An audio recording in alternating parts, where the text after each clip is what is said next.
Welcome, my fellow brothers, on Rural Hammer. Salut à tous et bienvenue sur Rural Hammer. Rural Hammer, le podcast du Wargame à l'ancienne, du Warhammer bien de chez nous. Et pour ce nouvel épisode de la rubrique Review, nous allons parler de la V10. On en est grosso merdo en ce début de mois de mars à 9 mois de V10. Donc qu'est-ce que ça donne au bout de ces 9 mois? Est-ce que le bébé est à la hauteur des attentes? On va essayer de répondre à ça en abordant tout simplement ce qui a beaucoup changé dans le jeu, ce qui a évolué, voire ce qui a régressé.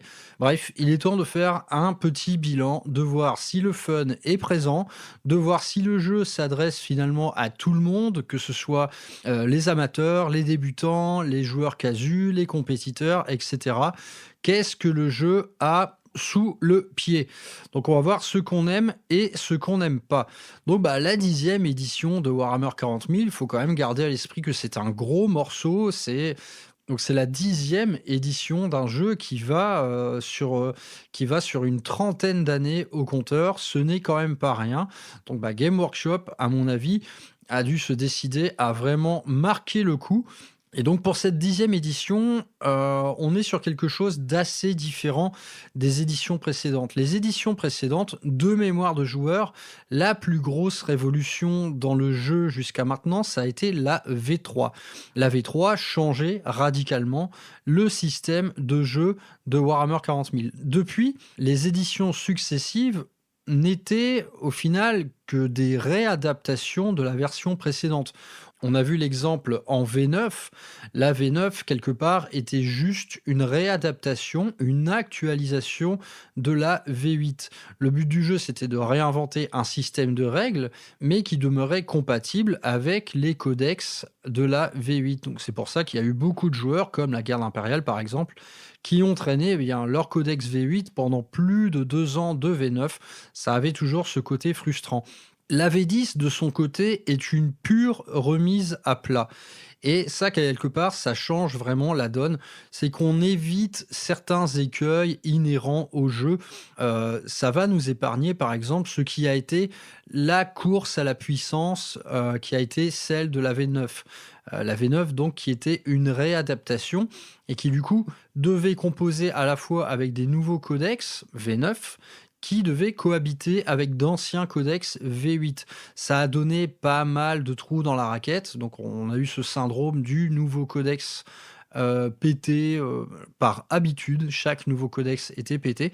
Dans la V10, on est sur une remise à plat, c'est-à-dire que tout le monde redescend, tout le monde se retrouve un peu au même niveau de nouveauté. Il n'y a pas de nouveau codex. On va avoir cet index qui est vraiment quelque chose de vaste. On a cet index qui regroupe tout le monde. Donc, pour le travail d'éditeur de jeu, faut s'imaginer quand même que les gars, au-delà de réécrire un jeu, se sont amusés à réécrire toutes les factions d'une traite, quoi. Et on a eu une seule et unique salve regroupant toutes les factions. Donc, c'est comme si, finalement, les gars écrivaient un nouveau codex pour chacune des nouvelles factions. Donc, on est sur une remise à plat qui va être actualisée de faction en faction le long de l'existence de cette V10. Donc on en est actuellement à quelques codex de sortie, SM, Necron, Tyrannide bientôt, Custo et Orc. Donc ça vient au compte-gouttes. Et je m'étais félicité dans une émission précédente de ces nouveaux codex qui restent dans la veine des index. C'est-à-dire qu'on n'a plus ce syndrome de course à la puissance. Tout le monde compose avec le même noyau de jeu. Et ça, je trouve que ça va vraiment dans la bonne direction. Donc cette V10, quelles étaient les grandes promesses de la V10 ? Game Workshop nous promettait un jeu plus simple, mais pas simpliste. Game Workshop nous proposait un jeu moins létal et Game Workshop nous disait également, c'était écrit en majuscule, Free Rules for All. Bon, avec le recul, on s'est dit merde, on a dû louper un petit astérisque parce que les règles gratuites, ça ne dure pas vraiment longtemps. Et on peut aborder d'entrée de jeu un truc qui fâche, enfin moi en tout cas qui me fâche, c'est le ticket d'entrée pour pouvoir jouer à la V10. Alors certes, pendant le semestre où on était à 100% dans les index, oui, là, il n'y a pas de doute, c'était règles gratuites pour tout le monde, codex gratuit pour tout le monde, donc c'était très bien. Et on s'est rendu compte que cette promesse du free rules, elle allait pas tenir bien longtemps. Et donc, par exemple, pour la sortie du codex SM, on se rendait compte que, outre le codex à acheter, et donc il y en a pour maintenant 50 €, 50 € le livre, voilà, on s'est rendu compte que il y avait également les cartes, 30 €, et pour utiliser l'appli officielle Game Workshop qui requiert un abonnement payant, eh bien on était obligé d'acheter le codex avec le petit code pour débloquer le contenu associé dans l'application, ce qui nous fait un ticket d'entrée à 80 balles pour pouvoir jouer sa propre faction avec, disons, l'offre matérielle adéquate.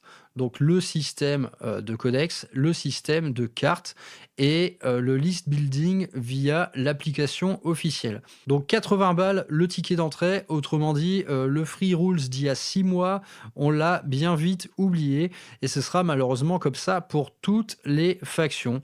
Donc on peut choisir de faire l'impasse sur un ou plusieurs de ces produits. Moi, par exemple, je n'utilise pas le système de cartes. Ne pas acheter son codex, c'est un peu plus compliqué. Là, si on fait 100 codex, on va devoir composer avec les quelques applications qui vous proposent du contenu gratuit comme ALN, comme BattleScribe, etc.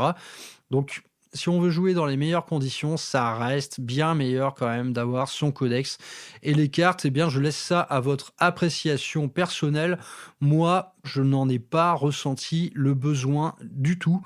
Ce qui est très confortable, c'est honnêtement l'utilisation de l'application. L'application, c'est la première fois que Games Workshop nous sort une application bien foutue. Elle est vraiment bien foutue. On construit sa liste et ensuite, d'un clic, on a accès à toutes les règles de tel ou tel datasheet.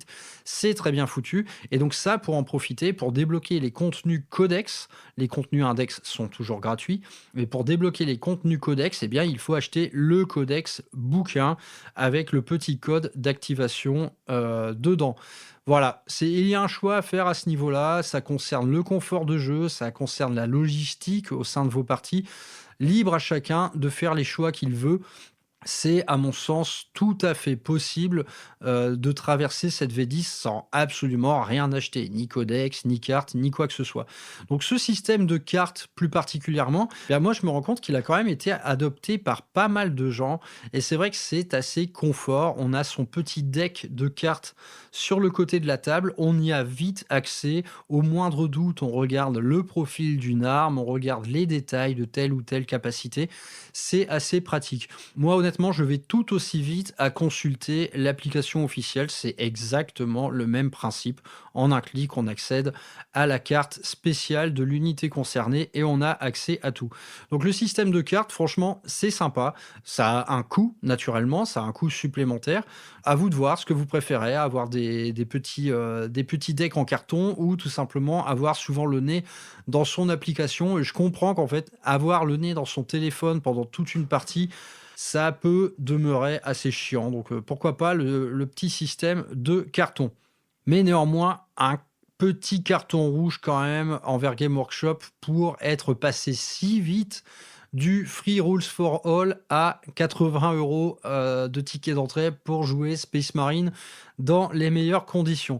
C'est un peu dommage et là, à mon sens, un débutant, il va s'apercevoir que ouais, ok, j'ai pas commencé à jouer, il faut déjà que je débourse 80 € pour avoir finalement toutes les règles disponibles. C'est vraiment un ticket d'entrée, à mon sens, assez violent. On verra ce que ça donne par la suite. Malheureusement, je pense que cette poussée en avant des tarifs ira toujours croissante. C'est impossible que l'éditeur fasse marche arrière là-dessus.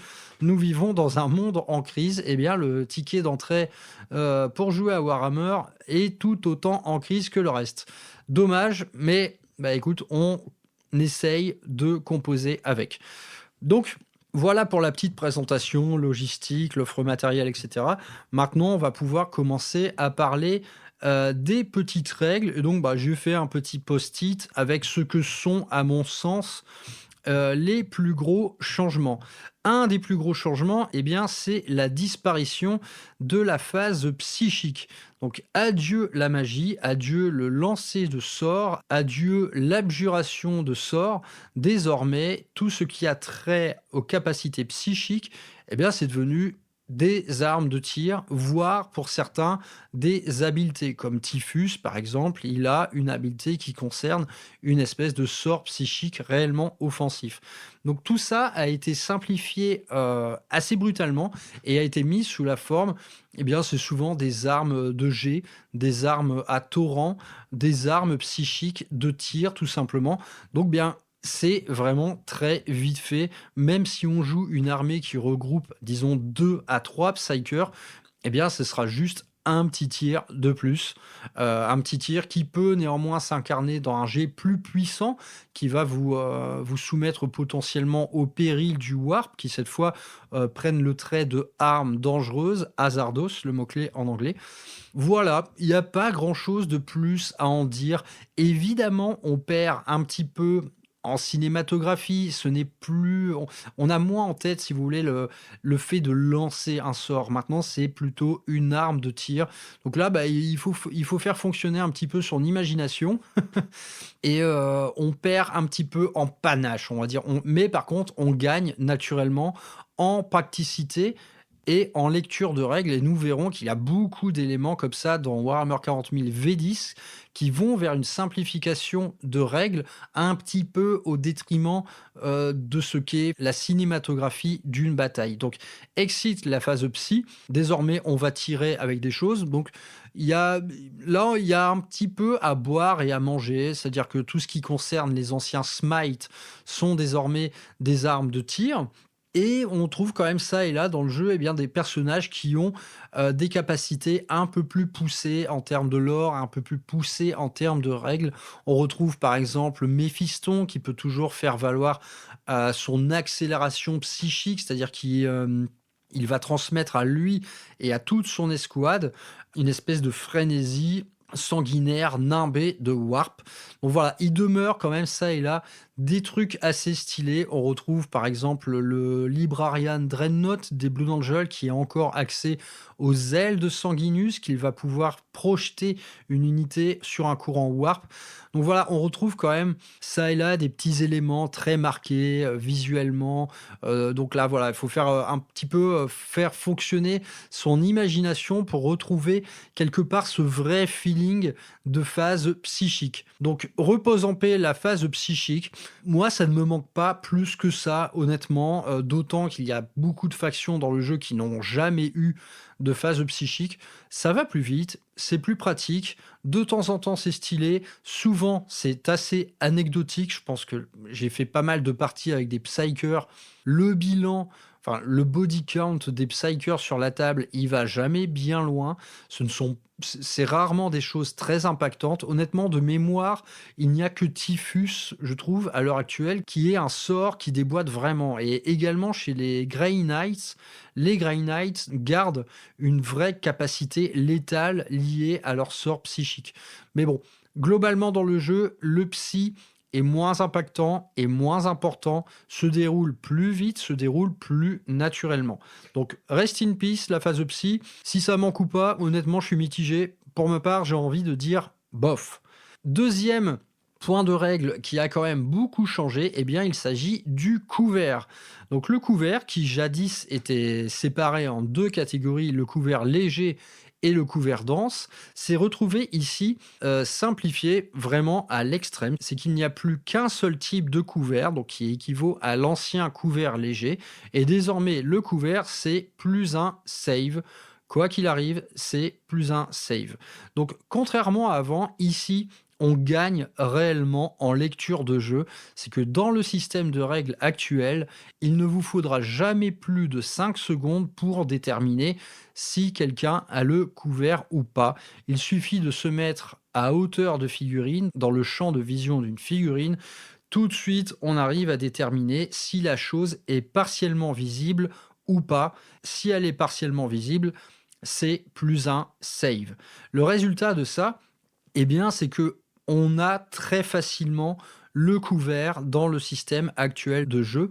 Encore davantage si on s'amuse à jouer des grosses escouades ou tout simplement des gros châssis. Avoir le couvert, ça va être très facile. Donc il faut optimiser ses déplacements pour ça. Par exemple, si vous jouez des grosses pièces, typiquement un Imperial Knight, bougez-le de manière à ce qu'il soit partiellement visible de tout le monde. Ce n'est pas bien compliqué. Partiellement visible, tu as le couvert, point. Donc ça a été vraiment simplifié. L'ancien couvert dense qui vous affectait d'un -1 hit n'existe plus. On retrouve naturellement beaucoup de sources de -1 hit dans le jeu, mais sous des formes différentes. Donc, un seul et unique type de couvert. Donc, est-ce que c'est bien? Là, pour moi, c'est un grand oui. Ça simplifie énormément la lecture du jeu. Anciennement, en V9, parfois, on se galérait à se dire est-ce que j'ai le couvert ou pas. Le couvert dense était également soumis à, par exemple, des seuils autour des éléments au travers duquel vous alliez tirer. Si vous étiez à moins de 3 pouces du seuil d'une ruine, vous n'aviez pas forcément le couvert dense, etc. On réfléchissait de temps en temps un peu trop longtemps pour savoir si on avait le couvert ou pas. Maintenant, franchement, ça se fait en mode automatique. Un petit coup d'œil à travers la ligne de vue de la figurine qui tire, vous savez directement ce qui a le couvert ou pas. Donc pour moi, c'est un grand oui. Parfois, on peut regretter l'absence de couvert dense, parce que naturellement cette mécanique qui a été simplifiée, eh bien parfois elle aboutit à des résultats un peu simplistes et parfois on peut regretter un peu, le couvert dense lorsqu'on se met à tirer à l'autre bout de la table en traversant des barils, des forêts, des ruines pour aller attaquer une escouade qui est derrière un mur à l'autre bout de la table. Donc ça, typiquement, en situation réelle, on est sur quasiment quelque chose d'impossible à toucher. Eh bien non, ici vous toucherez tout aussi bien et le résultat sera le même, plus un save. Donc c'est une lecture plus simple du mécanisme de couvert, mais parfois sur la table, ça rend des trucs pas très réalistes. Mais honnêtement, si c'est le prix à payer d'une lecture de jeu plus agréable, plus intuitive, eh bien, pour moi, ça reste un grand oui. Ensuite, parlons un petit peu de la létalité. Donc, Game Workshop nous avait promis un jeu un peu moins létal. Est-ce que c'est le cas réellement?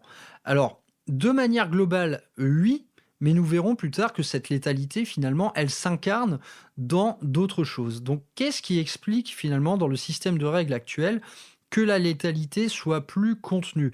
Eh bien, on peut y voir tout simplement un nerf global du potentiel agressif de tout le jeu et d'une hausse de la résilience qui lui est associée.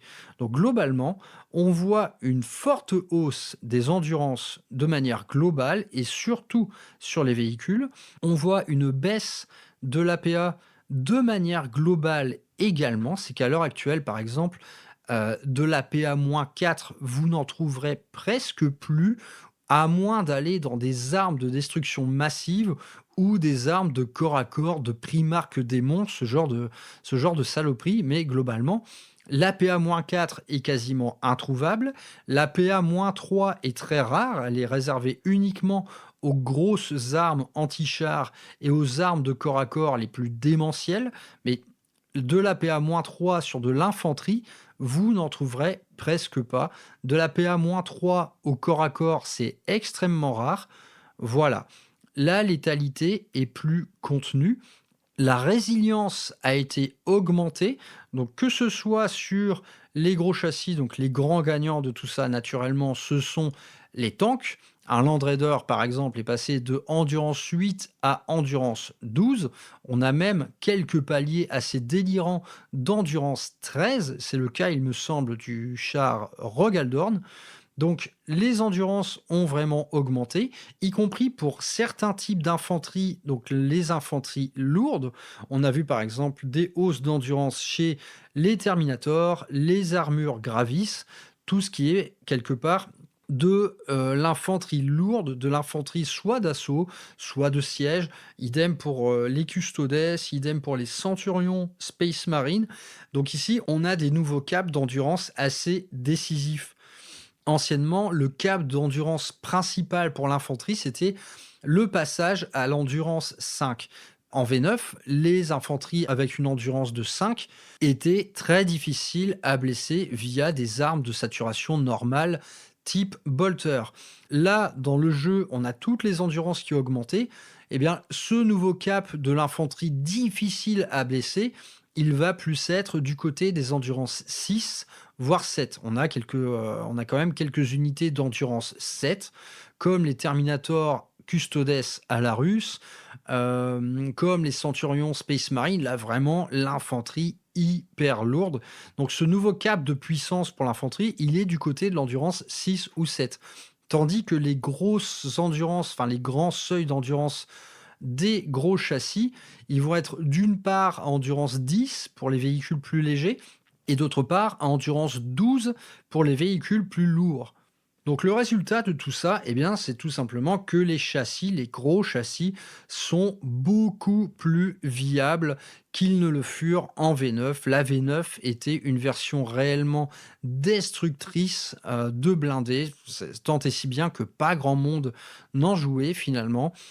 Ici, on est sur clairement un système de jeu qui va vous encourager à jouer du tank, à jouer de l'infanterie lourde et la létalité globale du jeu est un peu au diapason. Donc l'arme anti-char actuelle, le modèle, on va dire, standard d'arme anti-char, on va le trouver du côté du canon laser. Donc il y a donc une force de 12, c'est-à-dire qu'il va blesser sur du 4 la plupart des plus gros châssis, type Imperial Knights, Land Raider et même Primarch Démon, etc.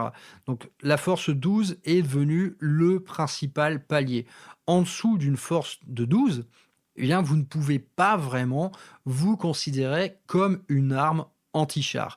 Et tant et si bien qu'on a certains modèles d'armes anti-char de la V9 où la star incontestée quelque part était le fuseur ou le multifuseur, eh bien ces armes-là, les armes à fusion principalement, avec leur force qui demeurait à 9, eh bien ne peuvent plus vraiment espérer se montrer réellement efficaces envers les plus gros châssis. La force 9, eh bien, ça va vous réduire à prendre pour cible soit de l'infanterie lourde, soit du véhicule léger.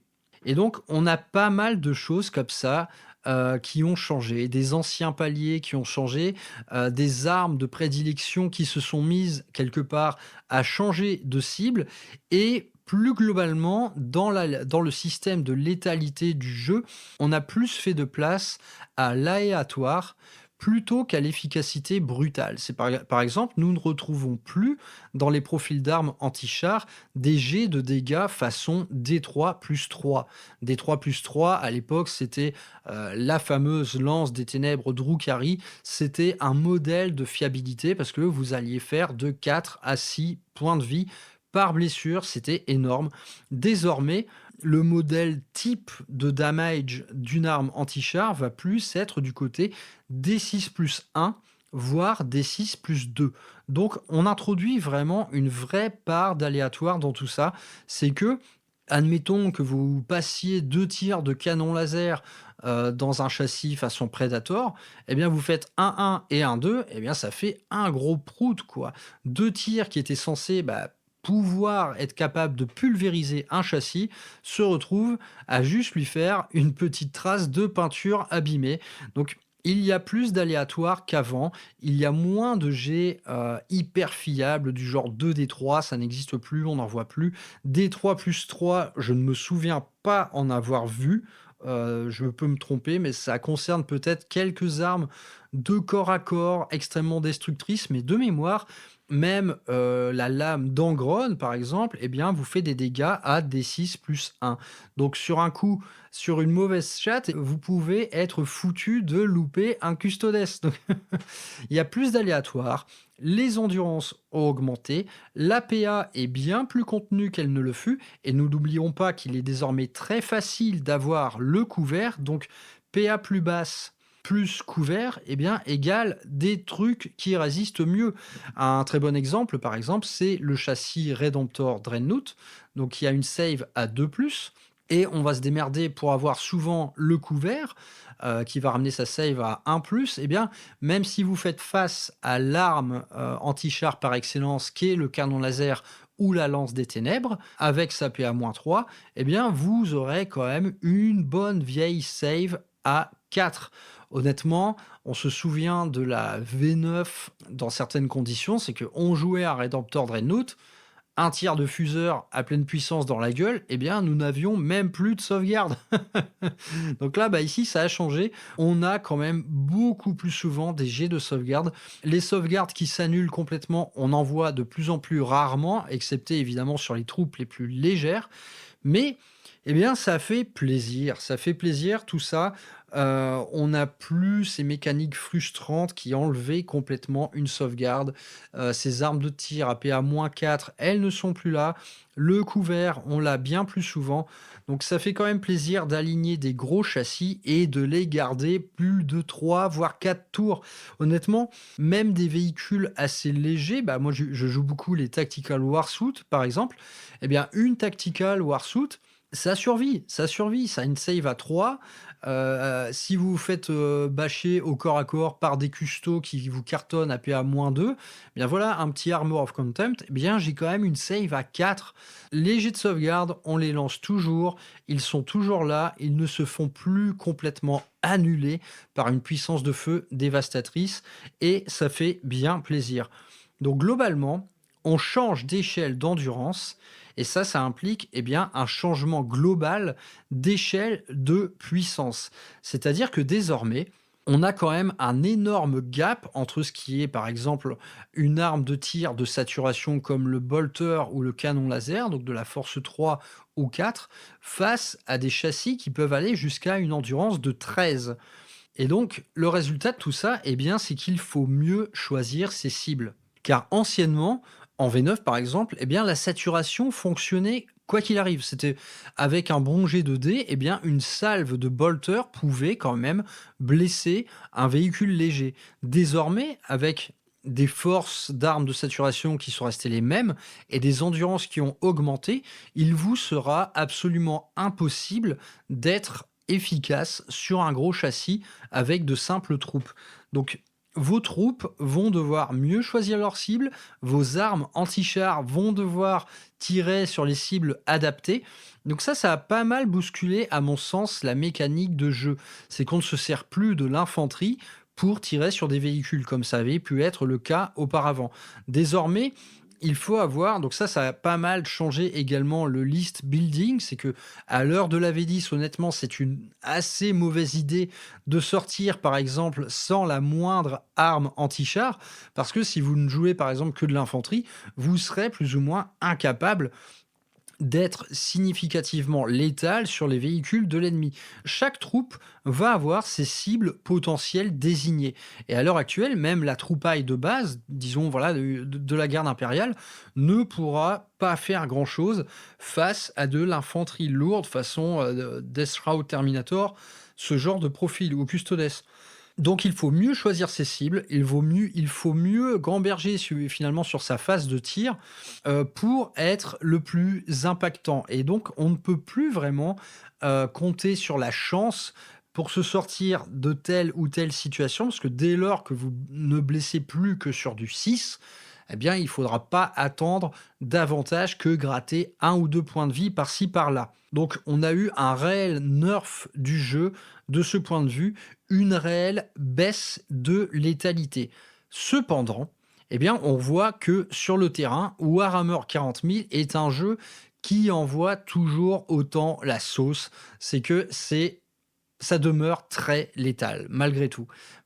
Et pourquoi ? Parce que à côté finalement de ce noyau de règles qui a un peu atténué la létalité globale du jeu, cette létalité, elle va s'incarner sous d'autres formes, et cette forme, la plus significative d'entre elles, c'est l'apparition des mots-clés. Donc les mots-clés qui vont concerner soit des armes de tir en particulier, soit des profils de troupes particuliers. Eh bien, il y a le Lethal Hits, le Sustain Hits, le Devastating Wounds, etc. Ces mots-clés-là, ils vont faire revenir une vraie létalité, mais sous une forme différente. Par exemple, une petite escouade d'intercessors avec des bolters, elle peut très bien recevoir la compagnie d'un lieutenant, un lieutenant qui vont leur donner le Lethal Hits. Donc le Lethal Hits, c'est sur un 6 à la touche, vous blessez automatiquement, quoi que vous cibliez. Vous pouvez prendre pour cible un grand immonde de Nurgle. Si vous avez beaucoup de bol et que vous faites 4-6 à la touche, eh bien c'est 4 blesses d'office. Donc là, on voit finalement un retour de la létalité sous une forme différente et qui va s'incarner dans des choix stratégiques particuliers. Si vous voulez vous attaquer à des fortes endurances, comme il y en a désormais beaucoup, vous allez partir sur du Lethal Hits. Si vous faites face à une horde d'infanterie plus légère, vous allez choisir le Sustain Hits. Donc le Sustain Hits, même principe que le Lethal, cette fois un 6 à la touche, eh bien, va provoquer une touche supplémentaire. Et parfois, dans le jeu, eh bien, vous allez pouvoir combiner ce genre de truc. On le voit par exemple avec une escouade de custodes très énervée au corps à corps, quand elle est menée par un capitaine. Ce capitaine va leur donner, potentiellement, c'est pas obligé, les deux mots-clés. Sustain plus létal. Et là, eh bien, on voit le retour d'une létalité terrible, telle qu'on l'avait connue par exemple en V8 ou en V9.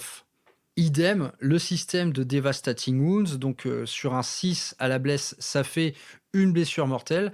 Eh bien, ce système-là, il est potentiellement très létal, par exemple, si on a accès à une reroll des blesses. Donc, on voit la létalité revenir sous cette forme-là. Donc, ça implique que on choisisse des persos qui nous donnent ce genre de mots-clés. Je ne vais pas énumérer tous les mots-clés, honnêtement, il y en a beaucoup. Mais les mots-clés peuvent venir des personnages, ils peuvent venir d'unités en particulier, comme souvent c'est le cas des unités d'élite. Par exemple, les Stengard vétérans ont d'office un Devastating Wounds sur leur bolter. Il peut y avoir pas mal de choix. On peut également y avoir accès avec des améliorations, avec de l'adjonction supplémentaire de personnages. Il y a des escouades qui peuvent accueillir, par exemple, une escouade de Space Marine peut accueillir à la fois un lieutenant et un apothicaire.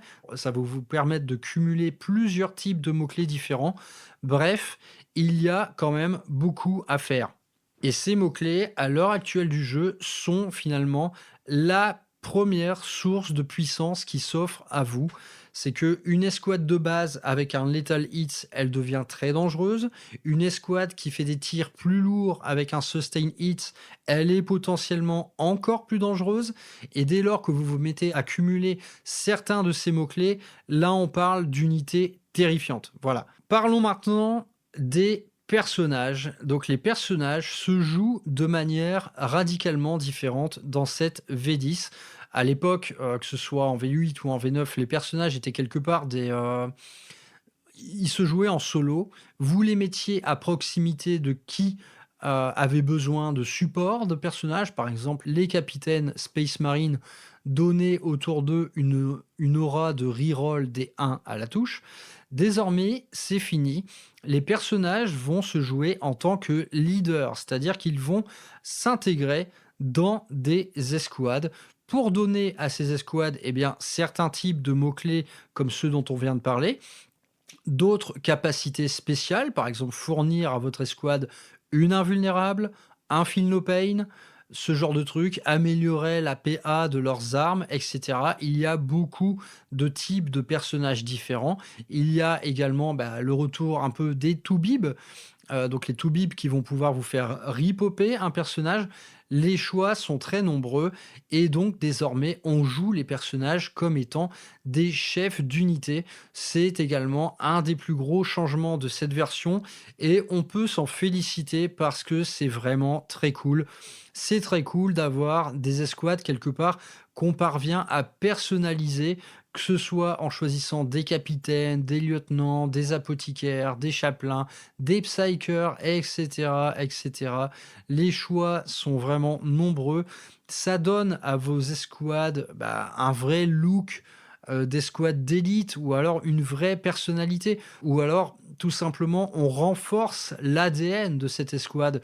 Si on prend par exemple une escouade de Vanguard vétéran en Blood Angel ou une escouade de garde sanguinien, eh bien, ces escouades-là, elles sont encore plus Blood Angel dès lors que vous mettrez avec elles un prêtre sanguinien, par exemple. Donc ça renforce à la fois leur côté narratif, ça renforce bien souvent leur puissance ou leur résilience, et on tombe sur des combos assez terribles à l'heure actuelle qui sont liés à ça. Et typiquement, le prêtre sanguinien dont je viens de vous parler, il donne à la fois à l'escouade un Philopane à 5, il améliore l'APA de leurs armes de mêlée de 1. Donc un seul personnage peut vous amener 1, 2, voire 3 parfois buffs, et bien des buffs qui sont parfois vraiment impactants. Donc le coût des personnages, on voit qu'ils sont relativement peu chers en points par rapport à avant, tout simplement parce qu'ils sont également moins durables. Désormais, si je prends l'exemple des Space Marines, tous les personnages quasiment ont 4 points de vie, endurance 4, c'est terminé. Il y a plus de final il n'y a plus de grosses différences d'endurance ou de nombre de points de vie, que ce soit un maître de chapitre, un lieutenant, un apothicaire, etc.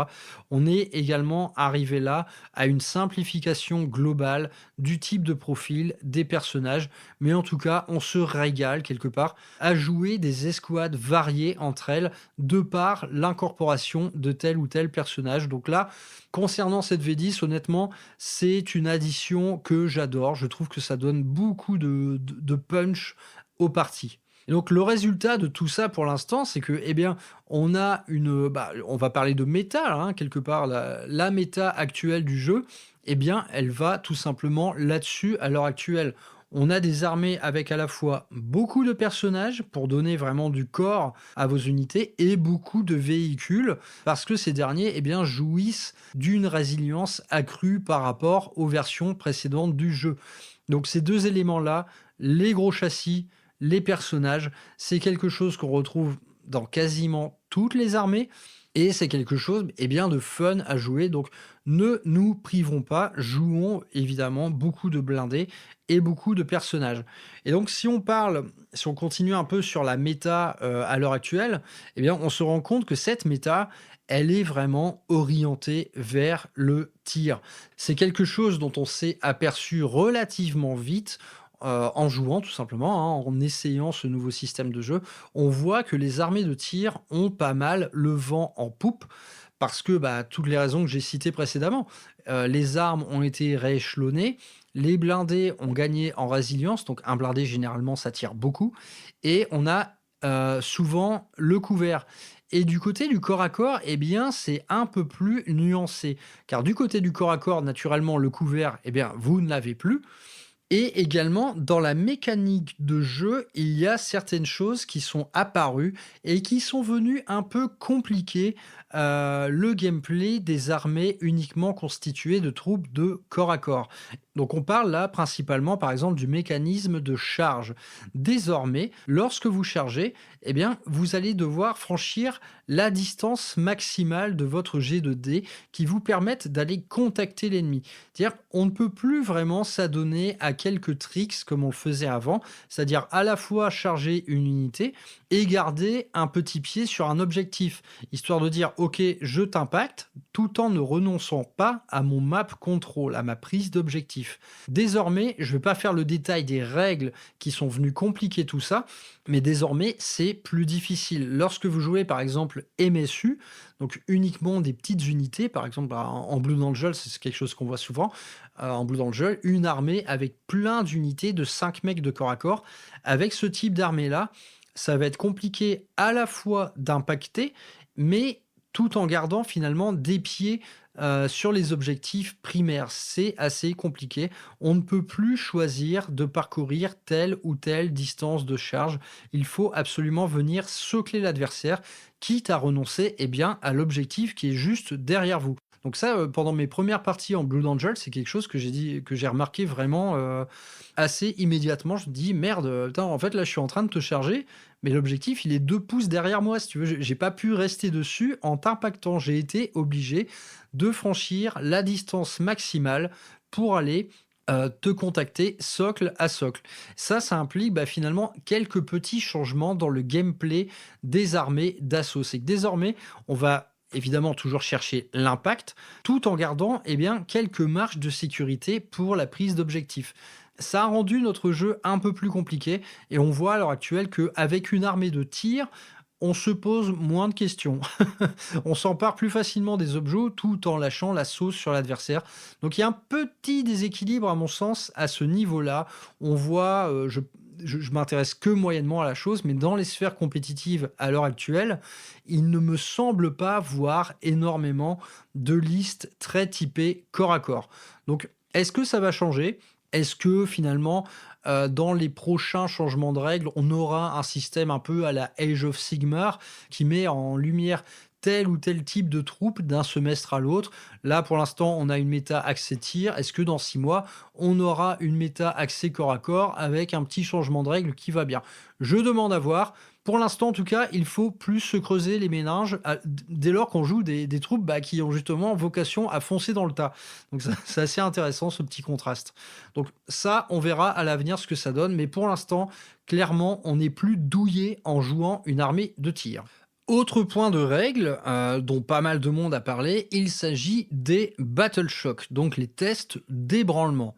On va parler de quelque chose qui est quelque part un petit peu en devenir, je pense, parce que Game Workshop a beaucoup insisté là-dessus, sur ce système d'ébranlement, de Battle Shock. Ils avaient annoncé que ça allait être réellement impactant dans les parties.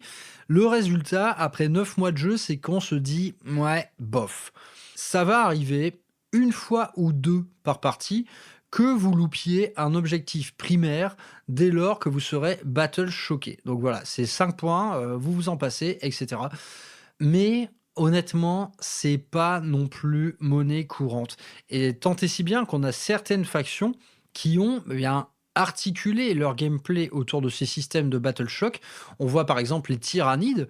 Les Tyrannides, grâce à l'ombre dans le Warp, sont en potentialité de faire Battle Shocker votre armée entière. À l'écrit, honnêtement, ça faisait très peur. On se disait, ah putain, le mec, il va me voler tous mes objectifs primaires, il va m'empêcher de mettre tous mes objectifs primaires en une seule phase. Et, eh bien, techniquement, sur le terrain, on voit que ça arrive relativement peu souvent. J'ai rarement vu des parties finir avec un score très déséquilibré à cause de ça. Après, moi, je joue par exemple Space Marine, Custodes, donc on part sur des valeurs de commandement qui sont assez supérieures, donc il est relativement rare de rater un test de Battle Shock. Et si on en rate un, bien souvent, on s'en fout, en fait. On s'en fout. D'accord, ça va nous priver d'utiliser un stratagème.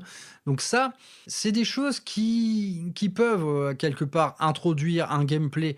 Par exemple, si en face de vous, vous avez eh bien, des Space Marines, vous savez que si vous l'impactez au corps à corps, il a un stratagème de défense qui est l'Armor of Contempt.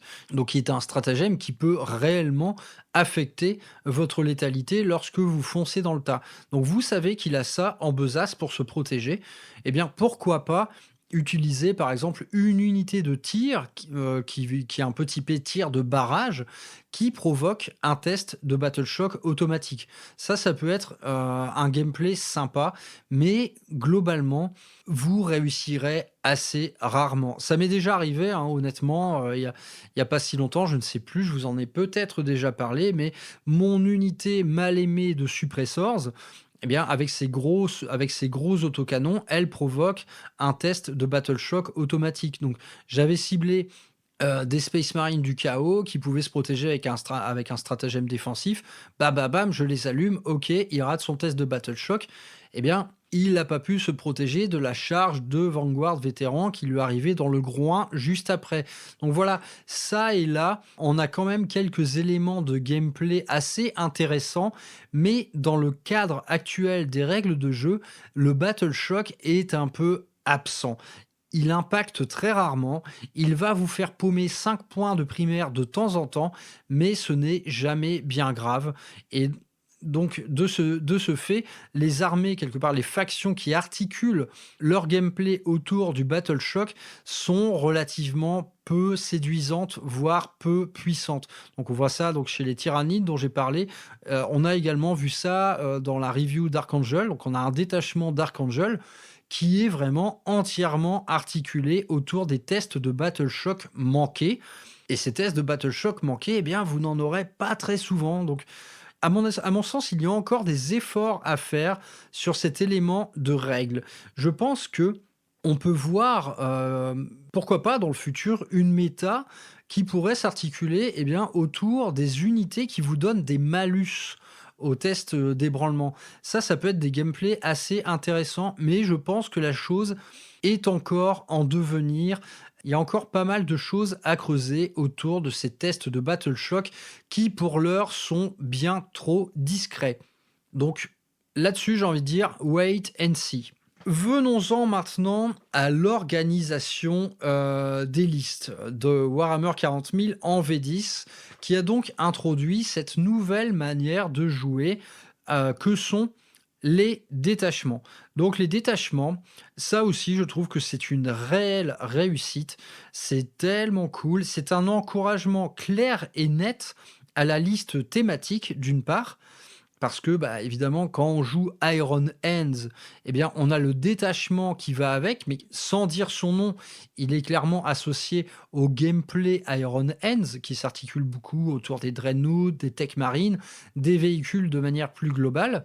Donc, on a souvent, quand on choisit une armée, on a souvent un détachement qui lui ressemble beaucoup. Et on a également, eh bien, souvent, le choix entre plusieurs types de détachements qui vont orienter votre armée suivant une stratégie militaire donnée. Par exemple, un joueur tyrannide peut avoir le choix entre jouer eh bien, une masse de Gauns, donc ça c'est un détachement très swarming, hein, quelque part, avec une déferlante de troupes. Il peut avoir également accès à une liste articulée autour de gros monstres, donc de gros châssis, et une autre liste typiquement qui va insister sur les unités d'avant-garde, donc avec beaucoup d'infiltration, avec beaucoup de mouvements d'avant-garde pour une prise de map très tôt dans la partie. Donc, quelle que soit l'armée que l'on joue, on a tous accès à ça. On a un détachement entre guillemets obvious. Par exemple, en jouant Blue Angel, eh bien, on a le détachement Sons of Sanguinus, mais on a également le choix avec plein d'autres détachements qui va nous permettre eh bien, de varier nos listes, de construire des listes vraiment thématiques. Donc, par exemple, si on joue le détachement Stormlands en Space Marine, on aura une armée entièrement articulée autour des motos. Donc, il y a beaucoup de choses à faire. Je trouve que ce système de détachement récompense les collectionneurs. Typiquement, quelqu'un qui s'est amusé à collectionner 20 000 points de Necron, il a suffisamment de figurines pour pouvoir goûter à chacun des 5 ou 6 détachements, je ne sais plus. Donc ça, c'est vraiment très cool. Ça permet de varier ses stratégies militaires. Ça permet de faire des listes vraiment narratives, thématiques, des listes fluff. On peut jouer une armée entièrement composée, par exemple, d'armure Gravis, entièrement composée d'unités Canoptech. Donc c'est une vraie réussite, ce nouveau système de détachement. D'autant plus que ces détachements sont beaucoup plus simples à lire qu'ils ne le furent. C'est que pour chacun d'entre eux, on a à chaque fois le choix entre 4 améliorations, on a un éventail de 6 stratagèmes, c'est facile à lire, c'est facile à retenir, c'est facile de passer d'un détachement à l'autre, on n'est pas obligé de tout réapprendre, c'est vraiment chouette. Et donc, d'une part, ce système de détachement, il s'adresse aussi bien aux joueurs casus, qui va faire sa petite liste thématique, suivant le gameplay, suivant la stratégie militaire qu'il a envie d'employer. Et du côté du compétiteur, eh bien, le compétiteur, il va aller piocher à droite, à gauche, ce qui potentiellement formera le truc le plus destructeur possible. Et donc là, dans ce cas-là, naturellement, eh bien, on emmerde tout ce qui tourne autour du narratif, etc. Et on peut avoir accès à absolument tout et n'importe quoi. On a vu, par exemple, récemment, des armées très fortes de Space Marine qui sont eh bien, des ultramarines joués en Vanguard, donc le Vanguard et le détachement affilié à Vanguard, ou alors des Black Templars joués en Iron Storm, donc le détachement de prédilection des Iron Hands. Donc le compétiteur, il a un éventail de choix possiblement infini pour monter la liste la plus destructrice possible. Et ça, je pense que ça ajoute beaucoup de fun dans la recherche du combo très fort. Donc tant mieux pour eux. C'est cool, ça amène quand même une grande variété de listes dans les tournois, même si naturellement ça se fait au détriment du lore. Ça, on est d'accord là-dessus. Donc, du côté des détachements, bilan très positif. On perd un petit peu en personnalité, mais on gagne clairement en stratégie. Vraiment, ça remet finalement le côté stratégique de Warhammer 40 000 en avant. Je trouve qu'on l'avait un petit peu perdu en V9. Donc, tant mieux. Ensuite, eh bien, passons sur l'écriture des datasheets. Parce que si ces détachements ont été un petit peu simplifiés par rapport à ce qui était auparavant, eh bien, le choix d'un chapitre, par exemple en Space Marine, on a maintenant le choix d'un détachement, ce qui implique beaucoup moins de règles spéciales qu'avant. Et donc, ces règles spéciales, elles sont passées où, quelque part? Eh bien, on va les retrouver dans les datasheets. Regardez absolument toutes les datasheets du jeu à l'heure actuelle. Aucune d'entre elles n'a pas sa petite règle spéciale. Et ça, je trouve que c'est une réussite totale. C'est que chaque type d'unité a sa petite règle spéciale, a sa petite habileté, a son petit truc finalement qui va la rendre unique. Et donc, ça va créer une vraie richesse, je trouve, dans la datasheet. C'est que auparavant, il y avait énormément d'unités. Par exemple, si j'en reste au Codex Space Marine, il y avait énormément d'unités qui n'avaient pas de règles spéciales en particulier. Leurs règles spéciales, elles allaient venir soit du chapitre qu'on avait choisi, soit d'un stratagème qu'on allait utiliser. Maintenant, des règles de chapitre, il y en a beaucoup moins. Des stratagèmes, il y en a beaucoup moins. Mais, eh bien, chaque petite datasheet a sa petite règle spéciale. Et franchement, en globalité, elles sont toutes assez sympas. Citons-en quelques-unes. Par exemple, la Tactical Warsuit a un tir, enfin a une espèce de tir pendant la phase de tir ennemi qui consiste à protéger une escouade Phobos qui se situe à côté d'elle. Donc voilà, très sympa, ça met en avant son côté garde du corps. Prenons les Hellblaster par exemple, qui en cas d'arme qui surchauffe, se remettre à tirer une seconde fois. Ça aussi, c'est très marrant parce qu'en termes de gameplay, ça va nous encourager quelque part à les faire mourir. Donc c'est assez rigolo, quoi. On a aussi pas mal de mécaniques de ciblage. Donc par exemple, les incursors, ils peuvent cibler. Les Land Raiders qui peuvent faire débarquer des troupes après une advance, mais qui peut quand même charger. Bref, les répulsors qui permettent un réembarquement d'urgence. Toutes les datasheets ont leurs petites règles spéciales, ont leur petit sel en plus, et c'est là qu'on gagne vraiment une variété exceptionnelle dans ce qui est la V10. Donc voilà, tout ceci est très sympa, les datasheets n'ont jamais été aussi riches, un noyau de jeu plus simple, mais eh bien, des petites règles spéciales un peu partout sur les datasheets. Donc revenons maintenant sur la promesse qui a été celle de Game Workshop, un jeu plus simple mais pas simpliste. Eh bien, c'est exactement ça. Je trouve que la promesse est tenue à ce niveau-là. Ensuite, le jeu est-il vraiment plus simple qu'il ne l'a été, par exemple, en V8 ou en V9? Eh bien, à mon sens, non, vraiment pas. Il a fallu quand même réapprendre pas mal de choses, notamment pour les armées typées assaut. Le gameplay a quand même pas mal changé. À aucun moment, je ne trouve le jeu plus simple qu'avant. Par contre, réellement, il est plus lisible, il est plus cohérent, c'est-à-dire que dans les nouveaux codex, il n'y a pas finalement de règles qui viennent contredire les règles de base du jeu. Tout le monde joue avec les mêmes règles. Ça, c'est vraiment sympa. Donc, ce n'est certainement pas simpliste, mais ce n'est certainement pas plus simple que les versions précédentes des jeux. Je trouve juste que, et j'ai pu observer la chose auprès de débutants, par exemple lors d'initiation, expliquer les nouvelles règles de couvert à un débutant, c'est beaucoup plus simple que ça ne l'a jamais été. En V9, on s'amusait à expliquer les règles de couvert, suite à quoi, lors d'une partie, on disait: «Ah ouais, mais non, là, en fait, tu l'as pas le couvert, parce que là, tu es à moins de 3 pouces de la lisière de la ruine de machin truc». Donc, voilà. Maintenant, c'est plus simple. Il y a quand même une meilleure lecture globale du jeu et on peut s'en féliciter. Le jeu est toujours aussi nerveux. Certes, la létalité est contenue, mais comme je l'ai dit, elle apparaît via l'adjonction de mots-clés qui potentiellement sont surpuissants.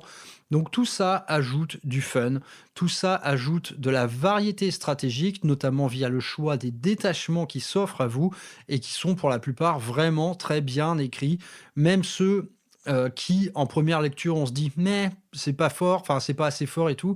Essayez-les et vous verrez qu'en fait chacun de ces détachements a son mot à dire.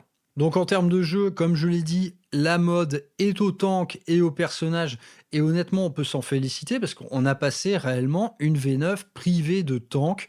J'ai essayé maintes et maintes fois de faire des listes avec un Land Raider et 3 Dreadnought Redemptor. Il mourrait tellement vite, mais tellement vite évidemment, quand en face de vous, vous avez plein d'armes à dégâts D3+3, vous n'aviez jamais votre sauvegarde, c'était l'enfer, vous blindez. Votre adversaire les épluchait comme des petites mandarines. Désormais, ils sont mis à l'honneur, ils ont des fortes valeurs d'objectifs, ils sont cool, c'est vraiment sympa. Revenons d'ailleurs à ce titre, c'est quelque chose que j'ai oublié, le objectif contrôle, donc la valeur d'OC d'une escouade. Là aussi, je trouve que contrairement à avant, où on avait le système d'objectifs secured, qui faisait par exemple qu'un seul intercessor Space Marine avait plus de valeur que 10 orques sur le même objectif, ce qui n'était vraiment pas logique par rapport à ce qui était regardable sur la table de jeu. Désormais, ce truc-là a été quand même pas mal retravaillé, repensé. Chaque unité désormais a sa valeur d'OC, et de la même manière que désormais on doit mieux choisir ses cibles, on doit mieux choisir ses troupes qui vont aller occuper les objectifs. Et donc ça remet justement à l'honneur les troupes, ces petites troupes qui étaient réellement portées disparues de la V9. Citez-moi en V9 une partie où vous avez vu par exemple des intercessors. Il n'y en avait jamais. Désormais, ils sont là, ils ont un OC2, donc ils servent à ça. Ils ont également le sticky objectif qui permet de contrôler un objectif même quand on s'en éloigne. C'est super. Ce système d'OC également, tout comme le couvert, tout comme la phase psy, c'est plus lisible, c'est plus simple, c'est plus compréhensif pour un débutant. Ça va vraiment dans le bon sens. Et prenons une des dernières nouveautés de la V10, enfin c'est pas réellement une nouveauté parce que là ça concerne la manière de jouer. Donc anciennement nous avions eu ce qu'on appelait les Chapter Approved, donc qui changeaient à peu près tous les 6 mois, c'était un peu la saisonnalité du jeu égal dans Warhammer 40 000. Tout ça a été changé par le fameux deck Léviathan, donc qui est un système de cartes à tirer qui va définir à la fois les règles de mission, vos objectifs secondaires, et encore une fois, c'est une réussite, je trouve ce deck de cartes extrêmement bien fichu. Il est à la fois technique, et il est à la fois intuitif. Technique dans le sens où, par exemple, il y a des règles de mission principale qui ne s'adressent franchement pas à un nouveau-né, quoi. Quand vous prenez des missions du genre déployer les cerveau-crânes et tout, c'est vraiment un gameplay complètement différent du simple prendre et tenir qui consiste à occuper des objectifs primaires. On a une grande variété de règles de mission dans ce deck. Elles sont toutes vraiment marrantes. Elles ajoutent pas mal de piquant à vos parties, même si parfois il y en a, on a du mal à comprendre en première lecture. Il suffit d'essayer. On s'aperçoit que c'est marrant, on s'aperçoit que ça varie vraiment les choses d'une partie à l'autre. Et autre chose, les secondaires qui sont désormais des cartes à tirer en début de tour, ce système de cartes secondaires, il va introduire pas mal d'aléatoire dans votre manière de scorer, dans votre manière de jouer. Et ça, je trouve que rien que ça, c'est une manière de rééquilibrer le jeu entre un adversaire qui peut être plus fort qu'un autre. C'est que cet adversaire plus fort, disons qu'il y a une grosse létalité, eh bien, il y a un tour où il va tomber sur OK, là, faut que je déploie une balise, là, faut que je purifie un objet. En gros, on va contenir sa létalité en lui faisant réaliser des actions. Donc, ce système d'objectifs secondaires à tirer, pareil, je le trouve fun, je le trouve bien écrit et il redistribue un peu naturellement les cartes en distribuant un petit peu d'aléatoire dans la partie. Et après, il y a un coût à payer, c'est que parfois vous pouvez tirer des objectifs secondaires qui ne s'inscrivent pas du tout dans ce que vous considériez être votre plan de bataille. Parfois, ça vient un peu perturber vos plans. D'accord, là je pensais foncer, mais non, en fait, va falloir que je me recule pour aller déployer une balise de je sais pas où, blablabla. Je ne vais pas épiloguer sur ce système de cartes Léviathan, tout simplement car il sera l'objet d'une prochaine émission à part entière. Mais pour en rester à un sentiment premier, ce deck de cartes est très bien fichu, il est très bien écrit, il est complètement adapté au match play, donc qui consiste à faire une partie avec un pote en association sur un temps d'à peu près 3 à 4 heures. C'est vraiment fait pour ça. Ne cherchez pas autre chose, ne cherchez pas à faire des missions narratives compliquées lorsque vous jouez en association. Ici, on veut être efficace. Eh bien, ce système de cartes Léviathan, il est extrêmement efficace. Il vous permet de passer un bon moment où les choses se rééquilibrent à peu près avec un petit peu d'aléatoire. C'est vraiment taillé pour ça. Et honnêtement, ça fait 9 mois qu'on joue avec ce système de cartes. Et à titre personnel, je me félicite que Game Workshop n'ait pas déjà bousculé ce truc-là. Parce que honnêtement, on n'en a pas encore fait le tour. Moi, il me reste des règles de mission que je n'ai pas encore essayé. Il y a vraiment beaucoup de choses à faire en match play avec ce système de cartes et c'est très positif. Donc la V10, bon, j'ai pas fait le tour de tout ce qui est la V10. J'ai relevé ce qui, à mon sens, était le plus impactant en termes de changement. Eh bien, je dois me ramener à un sentiment extrêmement positif concernant cette dernière version du jeu. J'ai quelques regrets, naturellement. Il y a quelques trucs qui me manquent dans la V9. Mais honnêtement, si c'est le prix à payer pour avoir vraiment un système de jeu qui marche bien, qui soit très lisible, qui soit facile à expliquer, qui intègre des détachements qui s'adressent à la fois aux joueurs narratifs et aux compétiteurs, c'est super. Honnêtement, moi je trouve qu'ils ont fait un boulot exceptionnel. Les index, naturellement, il y avait du bon, du pas bon. On a vu quelques trucs mal écrits, mais je trouve que tout va dans le bon sens. Et le système de data slate, donc que Game Workshop a mis en place, on en est actuellement à la deuxième. La deuxième data slate est sortie en janvier.